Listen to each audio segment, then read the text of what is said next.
mi mundo, el programa de la identidad canaria, con Alexis Hernández. David Baute, felicidades, enhorabuena. Has Muchas ganado. gracias. Sorprendentemente, según me confesabas antes de comenzar con esta conversación, porque a veces uno hace un trabajo, como es tu caso, audiovisual evidentemente, y no esperas que suene la campana. Sin embargo, esta vez ha sonado, aunque tú ya estás acostumbrado a tener éxitos. Bueno, Éxodo nunca. climático. Cuéntame la historia. Muchas gracias en primer lugar y bueno, todos los éxitos nunca se sabe realmente. Haces un proyecto, te pasas años trabajando y luego al final es el público, la gente, los festivales quien decide si esa película está o no está. Está primero para estar en esos festivales y está luego para premiar, porque al fin y al cabo yo creo que toda la gente que concursa en ese festival, lógicamente se merece también el premio, incluso mucha gente que se queda fuera, porque claro, las programaciones de los festivales no tienen horas suficientes como para programar todo lo que se quisiera. Y ahí andamos tantos, pero bueno, a veces suena la campana y bueno, y bien, y contentísimo, porque ha sido un trabajo de muchos años, 7, 8 años ya de trabajo, desde que empezó todo el proceso de investigación sobre lugares donde sucedían, bueno, migraciones por cuestiones climáticas. Eso nos llevó a muchos lugares del mundo, pero tuvimos luego que centrar la historia en 3 espacios, que son Goramara, una isla al sur de la India, que es Turkana, que es un territorio entre Uganda y Kenia, y que son las Antillas Menores en el Caribe. Y ahí, pues bueno, pues seguimos esa investigación buscando a ese personaje, en este caso mujeres, y mujeres porque seguramente en lo crudo de las migraciones climáticas son realmente las que más se sacrifican y más tienen que al final cargar con la casa a cuestas, ¿no? Por lo general los hombres salen antes a buscar un lugar, a buscar un trabajo, las mujeres se quedan no solo con sus hijos, sino con sus mayores, con los abuelos, y son ellas las que al final tienen que decidir cuándo ya no pueden más y irse del lugar, y la verdad que es dura y muy, muy cruda esta realidad. Este documental, con el título de Éxodo climático, tal y como les adelantaba al principio, ha sido galardonado con la Espiga Verde a los valores medioambientales dentro de la 65ª Semana Internacional de Cine de Valladolid. Cuéntame una cosa, David. ¿Por qué tu preocupación por el medio ambiente? Porque además tienes una especie de casi de fijación en los últimos años, porque tienes distintas producciones, una de ellas es esta que nos ocupa, pero también tienes otro proyecto en marcha, que es el de refugiadas climáticas, que es un poco otra cara de la misma moneda. ¿Por qué tu fijación en estos años últimos en supongo que el cambio climático y en todas sus consecuencias, ¿no? Bueno, realmente con el tema medioambiental y el ecologismo he estado vinculado desde hace muchísimos años. O sea, pertenecía a varios grupos ecologistas aquí en Tenerife, estaba muy vinculado y luego tuve la suerte en 2009 de empezar a dirigir el Festival de Cine Medioambiental de Canarias, que también me ha vinculado todavía mucho más con el tema medioambiental y en este caso con el cine medioambiental, ¿no? Y de ahí yo creo que un poco surge todas estas inquietudes, ¿no? Luego es verdad que bueno, como documentalista que soy, me voy fijando en temas, pues el tema social y el medioambiental van muy de la mano, ¿no? Y es verdad que en este caso la crisis climática es un tema gravísimo. Es verdad que a veces, como sucede en un tiempo, en un periodo, de una manera como muy lenta, ¿no? No es una noticia que nos llega un día y de repente nos sorprende a todos, sino que es un proceso muy largo, pues a veces no terminamos de ver con realidad el problema, ¿no? El drama. Y viendo un poco otras películas, otros audiovisuales sobre cambio climático, veía como que siempre se acababa manejando la situación de los datos, de las cifras en todo esto, con las emisiones de CO2, la subida del nivel del mar, todos estos datos, pero nunca se terminaba de poner rostro a estas personas, ¿no? Que sufren todas estas consecuencias del cambio climático. Y ahí fue que surgió un poco este proyecto de poner voz, de ver realmente a estas personas, porque creo que a veces ayuda mucho más a concienciar ver el drama de una persona que lo tiene que dejar todo, que tiene que abandonar todo, no solo esa persona, sino su familia y su cultura desaparecer, ¿no? Por algo que seguramente ellos ni han causado. O sea, en estos lugares esta gente vivía en armonía, en el medio ambiente, o sea, vivían en Goramara, por ejemplo, no había ni coches, o sea, su equilibrio era con el medio ambiente y su subsistencia dependía del medio ambiente. Y se ven abocados a que se destruye por completo su lugar de vida y se destruye su cultura por algo que ellos no han provocado. y esto es lo que también nos hacía mucho replantearnos, ¿no? Seguramente esto puede ayudar a que nosotros nos demos cuenta desde aquí, desde donde realmente estamos causando todos estos problemas, a que deberíamos tener un ritmo de vida, un nivel de vida o una preocupación por estos temas mayor de la que tenemos. Has puesto como ejemplo a tres personas, cuentas la historia o una parte de la historia de estas tres mujeres, una en Kenia, otra en la India y otra en la isla de San Martín, en el Caribe. Esto un poco va de la mano con ese proceso de producción al que hacías referencia al principio, de haber transitado durante varios años, 6, 7 años aproximadamente, Sí. y que cuenta una historia con un final feliz o con un final sorprendente, o por lo menos que nos debe hacer plantearnos nuestra propia existencia. Sí, realmente el final no sé si es trágico, porque bueno, esta gente al final abre su vida a otro mundo, a ver qué sucede, ¿no? Pero, o sea, el problema está realmente que estas personas no son reconocidas como refugiados. O sea, las organizaciones mundiales y los gobiernos no reconocen a los refugiados climáticos. O sea, los refugiados de guerra, los refugiados de hambre, tienen pues un contexto donde se le da una serie de cuestiones, ¿no? Pero esta gente no. Y claro, esta gente se queda en la calle, o sea, no hay más. Entonces, el problema es que, por poner una de las tres historias, ¿no? La de Goramara, la de Soma Maiti, ¿no? Una isla que pudiera ser una isla de 25 o 30 mil habitantes, que pudiera ser que La Gomera, a lo mejor, un poco más incluso. En los 30 o 40 últimos años se queda reducida a una isla de 2 o 3 mil habitantes, que es cuando llegamos nosotros. Y ahí ya rodamos pues esas casas que terminaban de inundarse y esa gente que ya se tenía que ir, ¿no? Y era dramático ver cómo el alcalde de la isla, de alguna manera, decía por altavoces que ellos tenían allí para comunicarse, que deberían todos abandonar la isla ya, porque en las siguientes mareas iba a subir mucho, ahí según los monzones, según las lunas, pues hay mareas muy altas, iba a subir ya mucho la marea, iba a inundar gran parte de la isla, hay muchas casas, ¿no? Y cuando ves a esta gente que se resigna a eso, que el alcalde les pide, nos tenemos que ir, suerte a todos y a ver qué sucede con la vida, ¿no? Es fuertísimo, ¿no? Sobre todo porque ves a nuestra protagonista, Soma Maite, con sus hijos, que no se querían ir de esa isla, sus hijos se han criado siempre allí, en un entorno natural, no querían saber nada de tener que coger un barco e irse de allí, y cuando ves que ellos se van, y los padres de ella se quedan en la isla y dicen que prefieren desaparecer con la isla. Es tremendo, o sea, es dramático. O sea, para mí es una situación que realmente me dejó impactadísimo.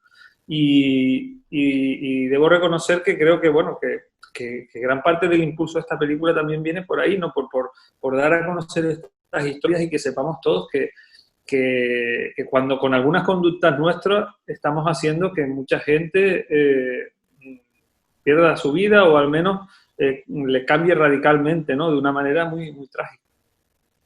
¿Cómo conociste estas historias? ¿Por qué te fijaste justamente en estos territorios? Kenia, la India, esta isla concretamente. ¿Cómo conociste de estos datos? Nosotros en el proceso de investigación, buscamos primero en el mundo los lugares donde habían flujos migratorios de temas climáticos. Luego lo que hicimos fue con colectivos, con gente que nos ayudaba en esos lugares y luego ya con investigadores, pues trabajar en determinados sitios y ver qué posibilidades había de seguir la vida de alguna de estas personas, porque claro, a veces esto implica, y tú también lo sabes, que los rodajes pues somos un poco pesados, ¿no? Y tenemos que estar con esa familia, un seguimiento, tenemos que estar grabándola durante un tiempo largo. Eso a veces complica un poco que su vida se desarrolle con normalidad, que nosotros lo que buscamos precisamente es eso, que su vida se desarrolle con la mayor normalidad posible, ¿no? Y al final, pues en cada lugar pues fuimos haciendo una especie de casting, no me gusta llamarlo casting, que es más para el terreno de la ficción, pero bueno, algo así como buscando personas que dieran ese perfil, que pudieran contarnos esa historia y por otro lado, que pudieran asumir que íbamos a estar un equipo, es verdad que en este caso un equipo pequeño, porque este tipo de historias no puede ser como un gran equipo, pero ese equipo pequeño íbamos a estar con ellos durante semanas y semanas, ¿no? Rodando todo ese proceso. Y al final, pues conseguimos estas tres historias. La de Vanessa fue más o menos quizás de las más sencillas, además habla español, vive en esta isla de San Martín, ellas, bueno, tenían el problema de los tornados, de los huracanes que cada vez pasan con mayor frecuencia por esa zona del Caribe, por el calentamiento del mar, y con mayor intensidad. Ese huracán fue de 350 kilómetros por hora, con una brutalidad, y ya tuvieron que irse de allí también, de ese territorio. El de Soma Maite, al sur de la India, pues más o menos fue complejo en temas burocráticos, porque para que nos dieran permiso, muchas veces lo que pasa es que estos países piensan que de alguna manera vas a filmar algo negativo sobre ello. Yeah. El cambio climático es una cosa global, realmente, no es que es un proceso que le afecte solo a la India, entonces nos ponen muchas trabas para que rodemos eso, precisamente, ¿no? Pero bueno, al final pudimos rodar allí, y la que sí fue muy compleja fue la zona esta de África, entre Uganda y Kenia, porque eso es un territorio que es tierra de nadie, por así decirlo. Ellos se mueven entre esos dos países, toda la vida lo han hecho, son una tribu nómada, y el problema es que ahora, por el tema del agua, los ríos están totalmente secos, ellos excavan en los pozos de los lechos de los ríos para buscar algo de agua, con lo que no solo mantenerse ellos, sino su ganado. Y el que tiene el pozo, tiene el agua, tiene la vida, el que no, no. Entonces hay peleas, pero a muerte entre tribus, ¿no? Entonces es una zona en conflicto muy, muy potente, ¿no? Y nosotros, bueno, estuvimos conviviendo con una de estas tribus, en condiciones complejas, ¿no? Porque dormíamos a la intemperie, con un saco de dormir, muchos días no teníamos comida, apenas pudimos comer, o sea, fue una situación de rodaje difícil. Teníamos una ONG de una ciudad cercana allí que, bueno, colaboraba con nosotros de alguna manera, y era un poco a lo que nos agarramos, porque, por ejemplo, este sitio que fuimos con este poblado, los niños, cuando los conocimos, ellos nunca habían visto, nos veían una cámara de fotos, nunca en su vida habían visto una cámara de fotos, nunca habían visto una persona blanca. Entonces, claro, era un shock, ¿no? Y nos costó adaptarnos mucho ahí a esa situación, y luego a esos conflictos, ¿no?, que tenían entre ellos. De repente veías que pasaban cosas, que la gente se iba corriendo por un lado para otro, y fue durillo, fue esas situaciones que bueno, que son complejas en un rodaje, pero bueno. Luego lo que intentamos siempre es, este documental lo trabajamos así, trabajar desde la observación. Nosotros observábamos todo lo que sucedía, lo que iba sucediendo. Apenas hay entrevistas, hay algunos momentos donde ellas hablan o comentan alguna cuestión, pero casi siempre es observando lo que va sucediendo en el día a día. Previo a un poco el momento de irse, y ya en el momento en el que tienen que dejar sus tierras y marcharse a otro lugar. Es curioso cómo, bueno, curioso no, es el vínculo que une estas tres historias, evidentemente las consecuencias del cambio climático y la relación directa que existe con el agua, en unos casos por exceso y en otros por defecto, ¿no? Exacto. ¿Es el mismo caso el de la zona de la India donde estuviste? Sí, claro, ahí el problema es la subida al nivel del mar, que tiene incluso dos vertientes. Está la subida al nivel del mar, del océano, del mar, y luego la subida al nivel de los ríos, porque el Himalaya, que es de donde se nutren todos esos ríos, hay un deshielo brutal, entonces todos esos ríos están subiendo también de altura. Entonces la isla que se encuentra en medio, pues tanto por el mar como por el río se la han ido comiendo en estos últimos 30 años, 40 años, un periodo, dentro de lo que son periodos geológicos y todo esto, un periodo muy, muy breve para que desaparezca una isla tan grande, ¿no?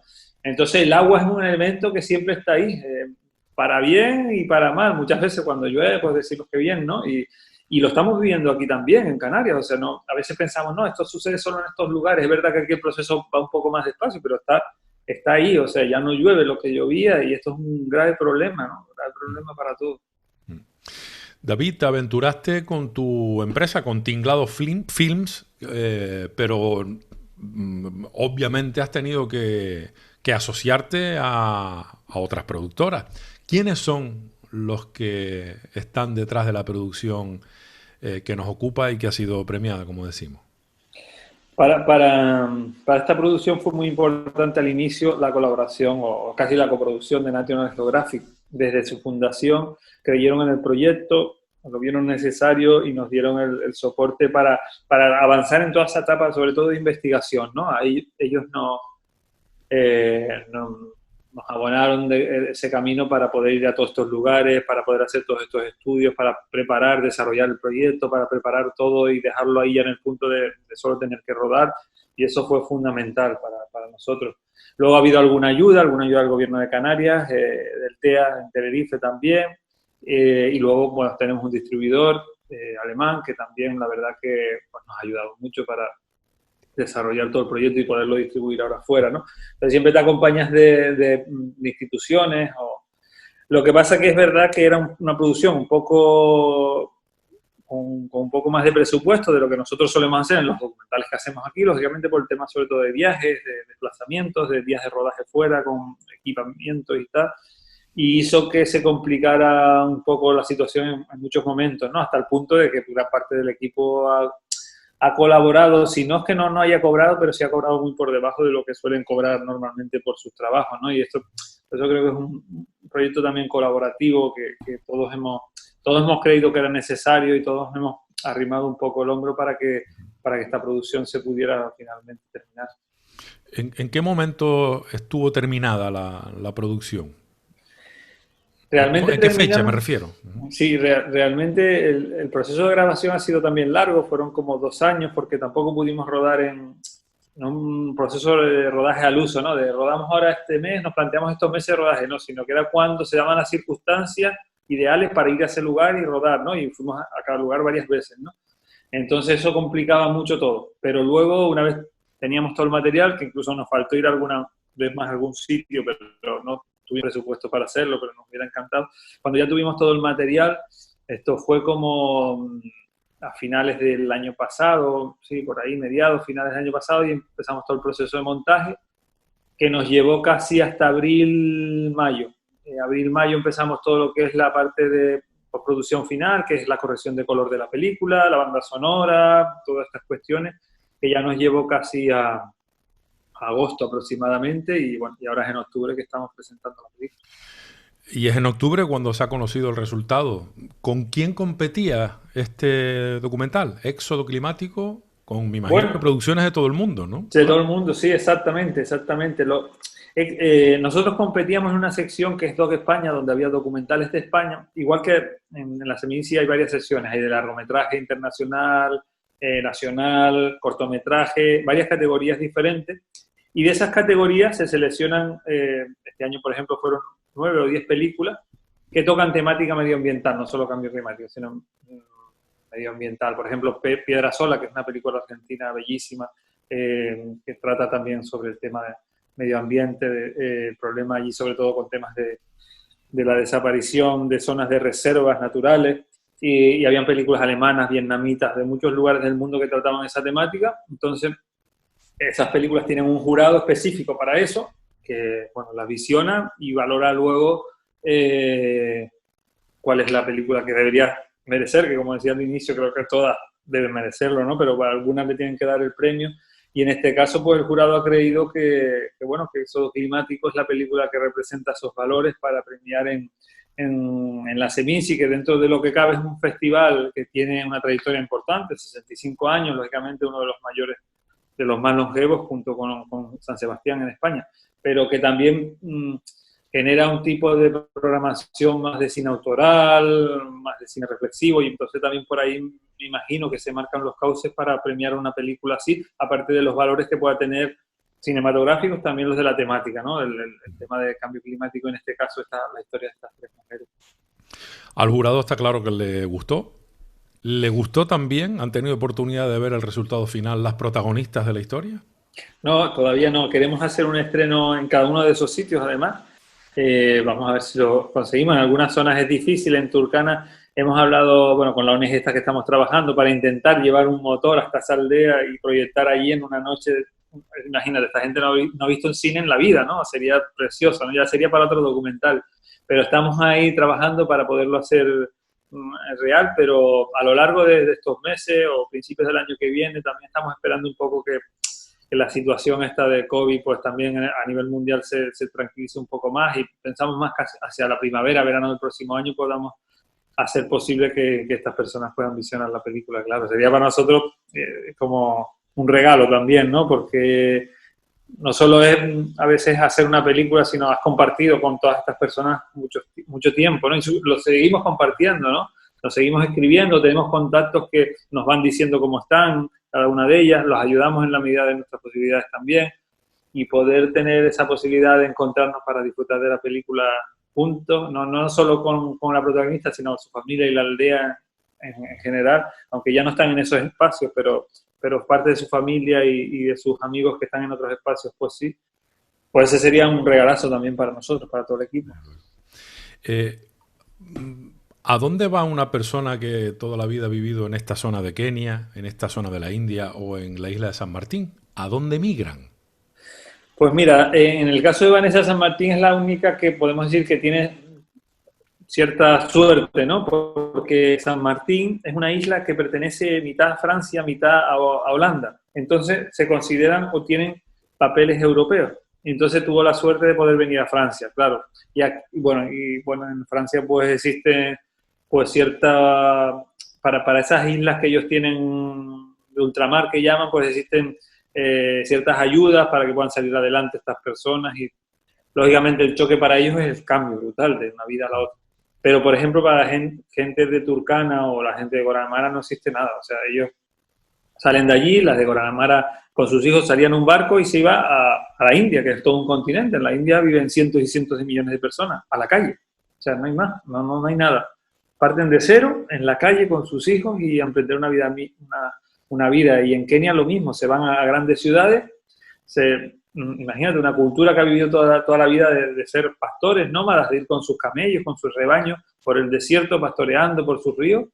Dejan todo eso y se van a las grandes ciudades como Nairobi. O sea, esa gente realmente acaba muy mal en esos lugares porque pasa a ser gente marginal en sitios además de muchos conflictos sociales y es muy duro lo que les espera a estas personas.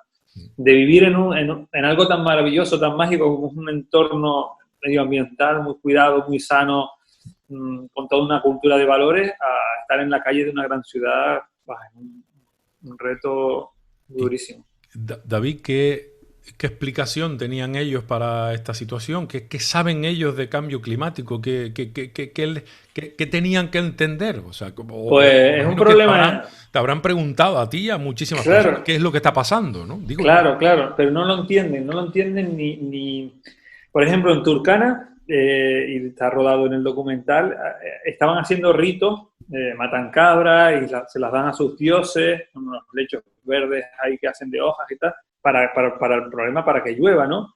Y cuando hablábamos con ellos, bueno, a través de traductores y todo esto, cuando hablábamos con ellos entienden que es un problema de sus dioses, o sea, realmente es un castigo divino, ¿no? Lo que les está ocurriendo, y le echan la culpa a sus chamanes, ¿no? A sus líderes religiosos que no son capaces de hacer que llueva, y no entienden, por mucho que nosotros les dijimos, no, es que está produciendo un cambio porque el clima, porque las emisiones eso no lo entienden ni lo comprenden. Para ellos son los dioses que les están castigando por ellos haberse portado mal encima que los que nos hemos portado mal somos nosotros, ¿no? Pues ellos incluso creen que un problema que ellos han generado sus dioses y por eso le están mandando este castigo, ¿no? Es tremendo. ¿Y esto pasaba en los tres casos? Esto pasaba, no, en Turkana y en Guaramara. En San Martín es verdad que ellos tienen pues noticias que les llegan. Ellos sí viven en una isla donde hay de todo, hay televisión, hay todo, y ellos saben. Es verdad que tampoco, bueno, la gente en general tiene mucha idea del tema de cambio climático, pero ya oyen historias y saben que la cosa está cambiando y todo esto. En estas regiones del Caribe sí saben lo que estaba sucediendo, ¿no? Y entienden que estos huracanes, que antes no sucedían tanto o que no sucedían con tanta frecuencia y con tanta intensidad, pues cada vez son más frecuentes por algo del clima, y ahí sí lo van entendiendo más. Pero en los otros lugares, que creo que es en gran parte del mundo donde está sucediendo estos problemas medioambientales, no saben realmente la causa real, ¿no? Yo digo que si lo supieran, vamos, vendrían a matarnos a nosotros porque es que les hemos generado un problemón gigante, ¿no? ¿Qué se aprende de una experiencia como esta, David? Pues se aprende principalmente que deberíamos ser un mundo, que ahora somos un mundo global, pero global en otro sentido, en el de saber o compartir qué sienten las otras personas del resto del mundo o qué están padeciendo esas otras personas para, en la medida de lo posible, hacer que su vida sea, si no parecida a la nuestra, pero sí que sea una vida digna, ¿no? Y que tenga unos mínimos para poder desarrollar su vida con su familia en unas condiciones mínimas, ¿no? Al final son personas que cuando llegas a esos lugares comparten contigo todo lo que tienen, te sonríen siempre que estás con ellos, les agrada que haya una persona con ellos, aunque no nos entendamos, aunque no nos hablemos, con gestos, con miradas, es como que gracias por estar aquí y compartir con nosotros nuestra vida, nuestra cultura. Y luego es verdad que eso, que te das cuenta que en este primer mundo que tenemos no hemos aprendido nada, por mucho que digamos que, bueno, que realizamos labores sociales, que los gobiernos destinan dinero, que lo que da, es un mundo tremendamente insolidario. Si fuera algo solidario no estaría pasando esto, que millones y millones de personas estuvieran yendo a la calle sin tener nada, ¿no? Hubiéramos buscado alguna vía para tratar de mejorar esta situación, ¿no? Y es culpa de todos, seguramente, porque, bueno, es culpa de los gobiernos, es culpa de todo, pero también el problema del cambio climático es algo que generamos entre todos, ¿no? Y sobre todo si supiéramos realmente lo que le generamos a otras personas, igual no lo haríamos así. Igual hay gente que sí, pero igual, no sé. Creo que este documental, esta película busca eso, concienciarnos todos un poco de que el mundo es de todos y debemos respetar las condiciones mínimas de vida para que todo el mundo pueda desarrollarla en igualdad, ¿no? En este sentido, ¿qué recorrido tiene este documental a partir de esta fecha, David? Pues siempre se hace como un primer circuito de festivales internacionales, festivales nacionales. Intentamos ahí que la película hasta el mes de marzo, abril, mayo pueda estar yendo a festivales. Ojalá vaya bien. Esto es un circuito que nunca se sabe. La envías a festivales y hay festivales que te la seleccionan la película, otros que no. Y una vez termine ahí ese circuito, que será así en el mes de abril o mayo, nos gustaría presentarlo aquí también, en Tenerife, también en Las Palmas, y luego pues en estos otros lugares donde ha sucedido la historia, y a partir de ahí comienza ya la distribución en televisión. En este caso, la Televisión Canaria tiene comprados los derechos para la emisión, que empezarían a partir, creo, de septiembre del próximo año, aproximadamente. Y con el Gobierno de Canarias también estamos estableciendo un acuerdo para que en bibliotecas, en centros educativos puedan tener la película también y trabajarla con una unidad didáctica o con cuestiones así, trabajar el tema del cambio climático, ¿no? Luego tenemos una distribuidora internacional que también está tratando de moverla a nivel internacional y, por ejemplo, esta semana pasada ha entrado en un circuito muy importante, que es el circuito de las universidades en Estados Unidos.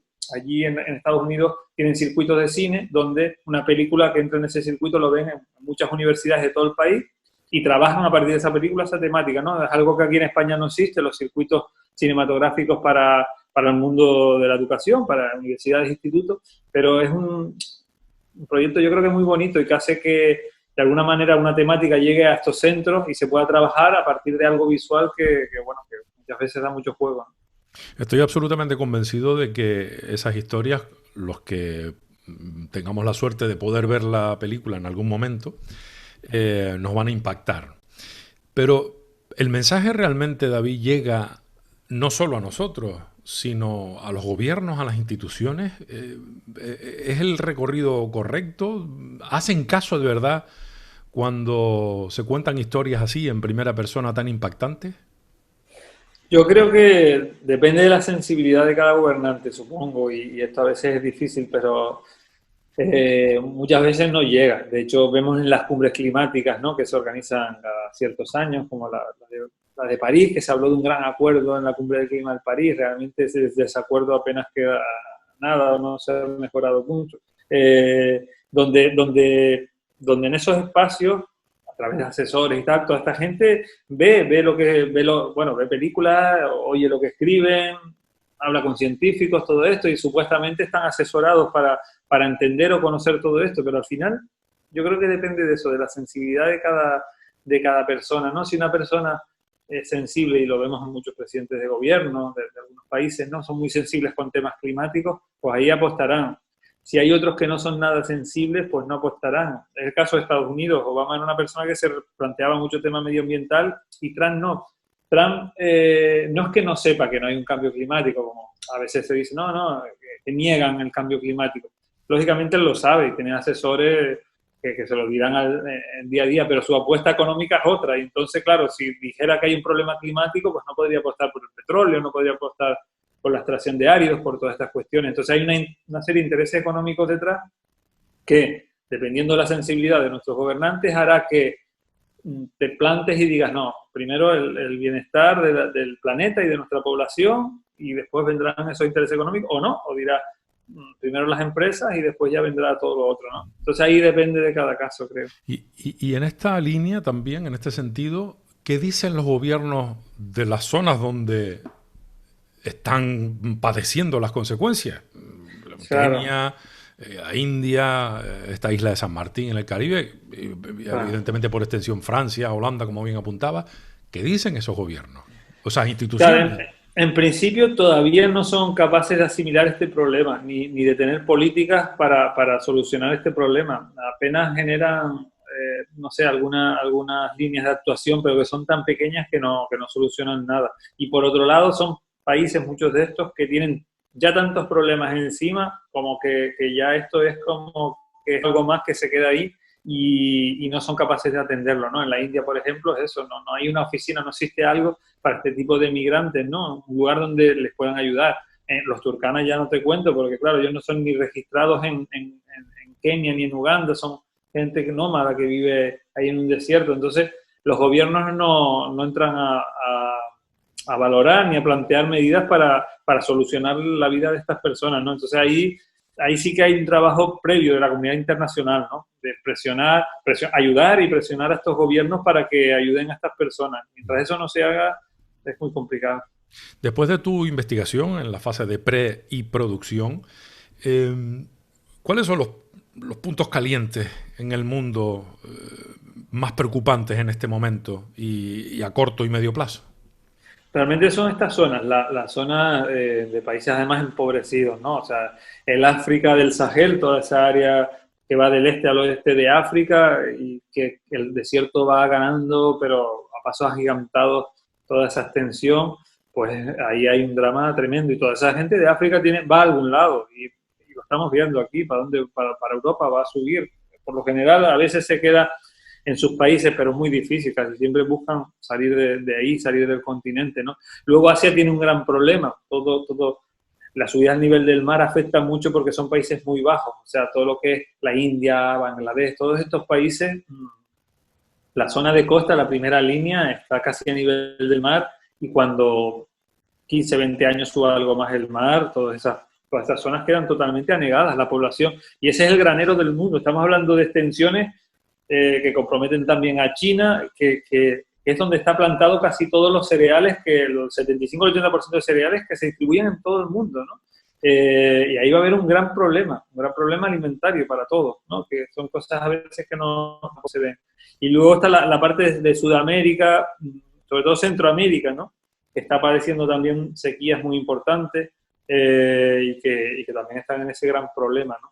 Pero al final el cambio climático nos afecta a todos y nos afecta aquí en España y nos afecta en Canarias y nos afecta a todo el mundo, la gente que vive incluso en los polos, ¿no? La gente que vive en Groenlandia, pues ve que ya no puede vivir de la misma manera que vivía, ¿no? Ellos tenían una zona que se mantenía con hielo gran parte del año, casi todo el año, ahora no, ahora tienen problemas para muchas cuestiones, pues a todo el mundo le está afectando de alguna manera. Y es algo que va a seguir afectando, lógicamente, que esto no se va a frenar tan fácil. Pero bueno, tendremos que intentar reinventarnos de alguna manera. No existe ninguna población, vamos a decir, del primer mundo francamente afectada con aspectos notables y que no sea consciente de ello. Sí, bueno, lo estamos viendo. La subida del nivel del mar afecta gravemente a Holanda. Holanda cada año hace un dique mayor para que el agua no pueda entrar dentro del país. China está haciendo diques kilométricos, son obras faraónicas de diques de alturas de 10, 15 metros por costas de cientos y cientos de kilómetros para que el mar no entre. Yo creo que son pequeños parches, ¿no? Ya hemos visto lo que ha sucedido en Venecia últimamente, pero está sucediendo en Miami también, en Estados Unidos. Allí se habla también que en 20, 25 años entrará el agua en la ciudad. O sea, realmente no, realmente es un problema que lo que pasa que en los países desarrollados pues buscan mecanismos o vías con sus presupuestos para intentar taponar de momento el problema. Y en esos otros países de los que hablábamos antes, pues claro, no tienen recursos lógicamente para hacer nada. Yo recuerdo en la India como ellos intentaban en Goramara con bolsas, generaban unas bolsas y con el mismo logo del mar y de la tierra, las ponían delante de las casas, esas bolsas llegaban al mar y se las llevaba otra vez, o sea, era una guerra de David contra Goliat, ¿no? De alguna manera, la tenían perdida de todas. Y en estos países es verdad que no la tienen perdida ahora a corto plazo, pero a largo plazo también, por mucho que rodeemos el mundo de diques, no es la solución, ¿no? La solución debería ser, pues, tomar medidas para que el cambio climático no se siga produciendo al ritmo que se está generando. Y es cierto que no puede decirse que no hayan existido toques de atención durante ya décadas, porque yo tengo que remontarme, y hablando de tu profesión, director de cine, documentales, documentalista, de audiovisuales, etcétera,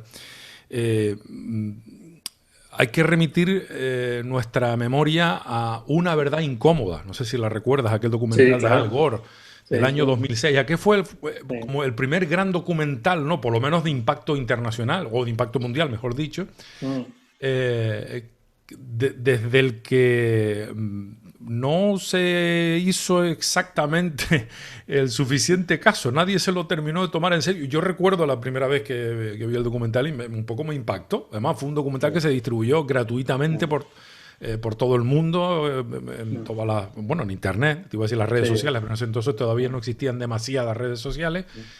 Y a partir de ahí, junto con el tuyo ahora, por ejemplo, tantos años después, se sigue diciendo, se sigue repitiendo. Es verdad que las voces cada vez son más altas, ¿no? Pero esto no es un problema nuevo, David. Esto es algo que viene desde mucho atrás, ¿no? Sí, y además hay mucha gente vinculada a concienciar sobre esto, a nivel de actores, actrices de Hollywood, gente muy famosa. Leonardo DiCaprio también ha hecho algo en una serie. Exacto, sí, hay mucha gente apostando muy fuerte por todo ello y siempre ayudará, ¿no? Porque la gente que vea esto, pues de alguna manera se concienciará. Lo que pasa es que es verdad que luego nuestro ritmo de vida va en otra dirección, ¿no? Entonces, tú ves la película hoy y a lo mejor te estás unos días, pero luego acabas entrando en otra dinámica que claro, o la controlamos, no sé, que ya, bueno, hay medidas, verdad, que se están controlando a nivel mundial, pues el plástico, ¿vale? El plástico se debería terminar ya se tenía que haber terminado hace tiempo, pero no. Los residuos, que tenemos un gran problema con el tema de los residuos, sobre todo con el residuo orgánico, ¿no? Nosotros parte de la basura, el 50% es residuo orgánico, es la comida que tiramos, ¿no? Eso debería haber procesos para que se genere un compost a partir de eso que vaya al suelo, al territorio. El problema es que el CO2, que todo el mundo pensamos, no, los coches, los aviones, toda la contaminación, sí, tiene importancia, pero el gran problema está en nuestros suelos, en el suelo del planeta que está tan deteriorado que no es capaz de absorber todo ese CO2. Si ese suelo tuviera los nutrientes suficientes, estuviera bien plantado, estuviera bien tal, seguramente no tendríamos tanto problema climático, ¿no? Y esto se ayuda pues, con cuestiones como estas, con generar compost y enriquecer nuestros suelos y plantar y estas cuestiones que se podrían hacer, se podría incentivar a la población para que las haga, ¿no? Porque ya hay pueblos o municipios que hacen compostaje comunitario y cosas así. Pero al final son medidas que tenemos que llevarlas a nuestra vida del día a día y aplicarlas, ¿no? Porque si no es eso lo que decíamos. Ves una película, te impacta y a lo mejor los primeros días te replanteas todo, te piensas todo, pero luego sales a la calle y ves uno que compra aquí, compra allá, vas entrando en esa dinámica otra vez y acabas otra vez consumiendo de la misma manera, ¿no? Ahí ya no solo es los gobiernos, sino que la sociedad también, pues nos replanteemos cómo actuar, ¿no? De luego tenemos que replantearnos muchas cosas porque lo que viene, y para rematarla ahora encima con pandemias como la que nos tiene preocupados y ocupados, la cosa no pinta demasiado bien si no ponemos un poquito de cabeza. Ya no estoy hablando del mes que viene o del año que viene, estoy hablando de generaciones que van a tener un planeta y una vida totalmente distinta. Ya no solo en lugares, vamos a decir, más problemáticos como estos que tú has tenido la suerte de visitar para conocer y contarnos esa historia de primera mano, que es impactante, porque a fin de cuentas es lo que tú comentabas, se le pone rostro a una auténtica tragedia, ¿no? Pero dentro de varias generaciones, si de verdad no hacemos lo que tenemos que hacer ahora, que yo tampoco sé exactamente, me imagino que tú tampoco lo conocerás al detalle, pero algo tenemos que hacer, tenemos que sentarnos más allá de sacarnos fotografías, ¿no? O los que se las sacan en las cumbres climáticas tan dichosas, ¿no? Sí. Porque lo que se nos viene no pinta nada bien, porque esto no parece No. que vaya en regresión, sino todo lo contrario, ¿no? No, no, todo lo contrario. Y los científicos lo advierten, que incluso a un nivel de aceleración mayor que el que parecía, ¿no? Ahí vemos todos los días imágenes del Polo Norte, como bueno, el deshielo es brutal, ¿no? También vemos las sequías continuas, ¿no? O sea, realmente el problema que le estamos dejando a nuestras generaciones futuras es tremendo. Es verdad que, o sea, yo por lo menos estoy notando que la gente joven está muy concienciada cada vez más, todo ese movimiento eh, que hay a nivel mundial con toda la gente joven saliendo a la calle, protestando, todo esto. Yo espero que eso ayude, ¿no? Porque es mucha gente ya la que tiene como metida en el cuerpo esa vacuna, ¿no? De protección del medio ambiente. Y por ahí yo creo, o tengo confianza, ¿no? El mundo es verdad que siempre se ha reinventado, la gente ha sabido buscar procesos para generar de nuevo, no sé, o solucionar cuestiones. Y yo confío mucho en eso, pero es verdad que ahora mismo estamos en un problema tremendo y estamos en un punto de no retorno, ¿no? De seguramente, ya muchos científicos lo advierten, o sea, ya no hay marcha atrás. Hay gobiernos y esta cumbre se cree que luego bajando las emisiones se puede solucionar, pero ya los científicos advierten de que no, de que el daño ya está hecho, de que hay muchas especies animales que ya han muerto, que eso genera un problema en la cadena, que el deshielo ya se ha provocado, hay cuestiones que no vuelven ya hacia atrás. Entonces, lo que tendremos que adaptarnos, o sea, tendremos que parar cuanto antes y luego tratar de adaptarnos a vivir en esas circunstancias, ¿no? Y ahí es donde yo confío mucho eso, en la gente joven. Y por eso nosotros trabajamos aquí con el Festival de Cine Medioambiental de Canarias mucho con ellos, o sea, realmente gran parte de nuestro público, de todo lo que digamos a la semana de foros, de encuentros y tal, está trabajando con ellos, que luego van a sus islas y siguen trabajándolo, porque al final creo que ellos son los que, nosotros tendremos que también, lógicamente, apoyarlos, pero ellos son los que seguramente, bueno, espero, lleven a cabo un proceso de cambio en nuestra sociedad. Por eso es importante que documentales como este, especialmente, lleguen a los más jóvenes y que formen parte del circuito de las distintas plataformas e instituciones educativas, ¿no? En ese sentido, David, ¿dónde puede verse en estos días, en estas semanas, el documental? ¿Hay que esperar a que se presente oficialmente? ¿Hay algún acceso, no sé si online, alguna página web del propio festival incluso? ¿Cómo podemos hacer los que queremos para ver el documental?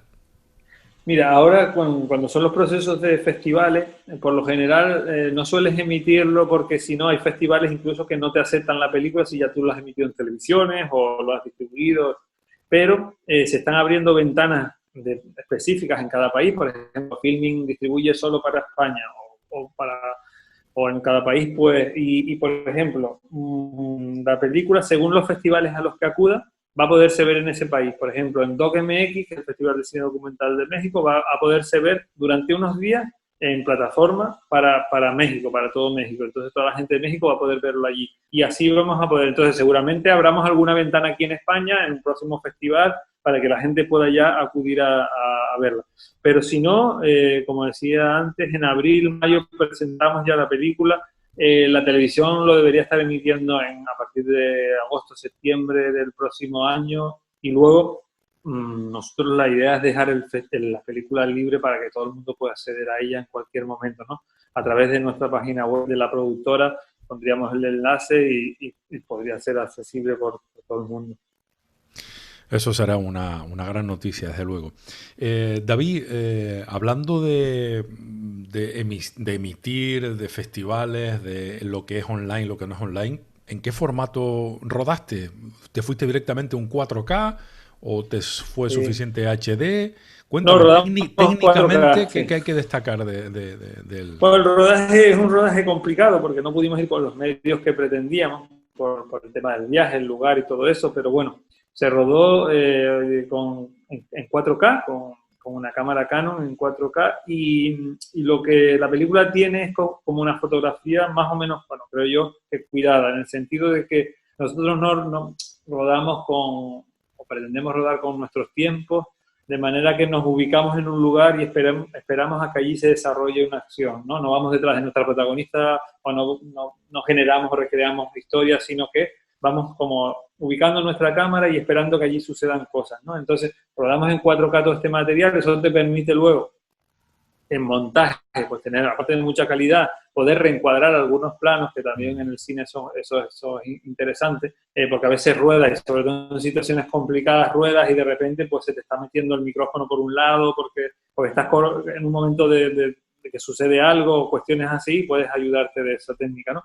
Y por otro lado también genera un drama, que es que lo que ocupa un material en 4K es, bueno, tenemos discos y discos llenos con todo ese material porque no había fórmula. Además, siempre hacemos copia de seguridad para tenerlo y ocupa mucho espacio, ¿no?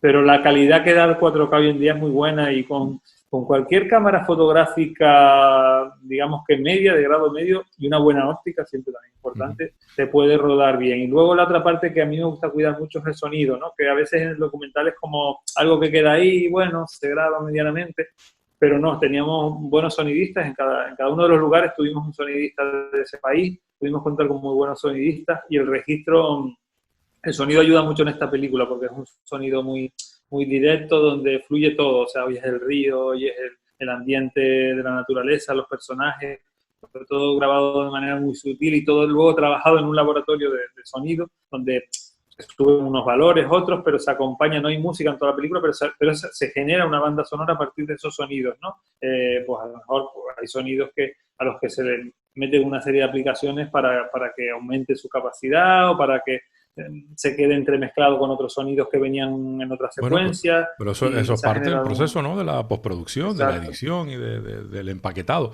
¿Cuántas horas llegaron a rodar? Pues ¿Qué cantidad de horas tienes de material, digo? En horas podríamos tener, yo no lo he calculado, pero te lo puedo calcular rápido. En horas podríamos tener fácil, no sé, sobre 170, 180, 190 horas aproximadamente de rodaje para una hora. De lo que has resumido en bastante menos tiempo, ¿no? Sí, claro. Sí, es duro, sobre todo cuando haces rodajes de este tipo, como te decía, ¿no? De repente estás en el cauce del río esperando a que pasen los niños que venían del colegio. Claro, nosotros no le decimos a los niños, vengan a tal hora del colegio y que los vamos a grabar pasando. No, nosotros esperamos a que suceda la acción, ¿no? Y empiezas a grabar un poco antes, porque nunca sabes cuándo aparecen, cuándo tal. Entonces, claro, gastas mucho material, ruedas mucho, pero eso luego te permite en montaje, bueno, primero te genera un problemón, ¿no? Hay una parte de meses previos al montaje que te lo pasa seleccionando, viendo más o menos qué material y quedándote con unas horas más o menos, 10, 15 horas que tú dices, bueno, con esto ya sí monto, ¿no? Pero claro, luego tienes material para elegir, ¿no? Eso ¿En cuánto se quedó finalmente el documental? 63 minutos. 63, o sea. Minutos, sí. Pero el montaje siempre es mágico, ¿no? Porque te permite reestructurar y si tienes material puedes hacerlo. Cuando no tienes es cuando te ves en problemas, porque al final ahí se reinventa la película, ¿no? O sea, que puedas utilizar unos planos, además cambia el discurso de una historia, el poder meter unos planos antes o después, según cómo los utilices. Entonces, el poder tener material para eso siempre es fundamental. Mira, David, no hay un narrador, un hilo conductor, la historia se cuenta por sí misma. Y con las protagonistas entiendo que en su idioma original. En su idioma original se subtitula al inglés o al español, pero en su idioma original. Y la historia es la que vemos, ¿no? Hacemos un seguimiento de lo que sucede con cada una de ellas y en algunos momentos ellas hablan, pero realmente hasta se podría sin que hablara. Sé que es más complejo de seguir un tipo de cine así, pero una vez yo creo que te metes en la historia, no sé, te va llevando, tiene su propio ritmo, no es un ritmo rápido, es el ritmo de esa película. A veces la gente dice, no, la película más lenta, no, sino que tienes esos ritmos, ¿no? Y el ritmo del cambio climático también es ese, realmente, ¿no? Es un ritmo lento donde va sucediendo cosas que tienes que ir apreciando, ¿no? Pequeños gestos que te vas dando cuenta de que algo está pasando en la historia, pero sin un ritmo vertiginoso de 1000 planos por segundo y todo esto, ¿no? Pero creo que, bueno, que la película, si se ve de manera reposada, tranquila, creo que puede gustar mucho. David, ya no te robo más tiempo, solo quería resolver una duda que me surge técnica. ¿Cómo resolviste, valga la redundancia, la cuestión energética? ¿Cómo conseguiste cargar los equipos, tener iluminación, tener electricidad en sitios donde no existe? Esto fue una de las cosas que encareció mucho el proyecto, porque hubo que llevar motores, hubo que llevar equipo de gente también que venía con nosotros con eso nada más. O sea, en los barcos donde íbamos a Boramar había un barco específico con un motor gigante, porque además no tienen motores pequeños, son tremendos motores, y llevarlos, desplazarlos hasta el lugar. De camino aprovechaban y les dábamos luz, generábamos bombillas en la isla. La gente, claro, era privada, ¿no? Porque tenían luz y podían utilizarla ellos también, la compartíamos con todos los habitantes, ¿no? Lógicamente. Pero fue la única solución, llevar motores, grandes motores, y poder ir enchufando para cargar baterías, para todo esto, para los ordenadores, que es donde volcábamos el material y todas estas cuestiones. Sí. Al final, ¿cuánto costó esta producción? Grosso modo. Realmente tendría un presupuesto real, si hubiéramos costeado todo, de 140.000 euros, pero realmente creo que no llegó a los 80.000 euros de gasto. Por eso lo que te decía antes, mucha gente no cobró lo que tenía que cobrar, ayudó de alguna manera mucha otra gente y tal. Entonces la película tuvo como un presupuesto de 80.000 euros aproximadamente. Sí. Lo cual es un presupuesto bajo para una película así, que se mueva a nivel internacional, que viaja mucho, decir, ¿no? que son muchos años de trabajo, mucha gente. Pero bueno, era una película de las que consideramos nosotros necesarias, o de un cine útil, que a veces no se entiende del todo bien esto del cine útil siempre con criterios cinematográficos, pero que creemos que a veces es necesario que llegar y aportarlo. ¿Cuántos documentales de este tipo se podrían hacer con un capítulo de la saga? Bueno, de cualquier saga, vamos a no nombrar ninguna, claro, que también nos encantan, pero de luego, ¿cuánto se podría hacer si distribuyéramos un poquito mejor todo, ¿no? Sí. En fin, David, te felicito de verdad, sinceramente, a ti, a todo el equipo, que sé que no ha sido poco, tampoco el esfuerzo que han puesto durante tantos años, y escuchándote pues se entiende el porqué no de lo económico, que es lo más anecdótico eso, sino el porqué del esfuerzo y de tanto tiempo que realmente lleva a contar una historia bien contada durante escasamente 60 minutos, ¿no? 60 minutos para intentar poner, me imagino en tu caso, el granito de arena para mejorar un poco la situación. Ahora nos toca a nosotros atender a poner asunto y de verdad a dar también nosotros un primer paso, digo todos, la humanidad, sí, para intentar dejar un mundo por lo menos igual, pero sobre todo mejor a las generaciones que vienen, que no se merecen este destrozo. Éxodo climático, estaremos muy pendientes, te felicitamos por este premio y sobre todo por tu trabajo, tanto cinematográficamente como en la parte de dirección artística del Miradas Doc, el prestigioso Miradas Doc que se celebra cada año. Muchísimas gracias, David, enhorabuena y a seguir trabajando, porque tu disfrute al final es para nosotros una lección que tenemos que aprender. Muchísimas gracias, de verdad. Gracias a ti, Alex, y gracias a toda la gente que nos sigue de alguna manera en nuestros proyectos, porque al fin y al cabo nos hacemos los proyectos para que luego los puedan ver, y si hay alguien de alguna manera que le motiva el proyecto, que cuando vea la película de alguna manera se conciencia, pues ya también nos damos por satisfechos, y que esperemos que todo el mundo pueda disfrutar de la película, y un placer haber tenido esta charla contigo. Un abrazo, David, gracias. Un abrazo.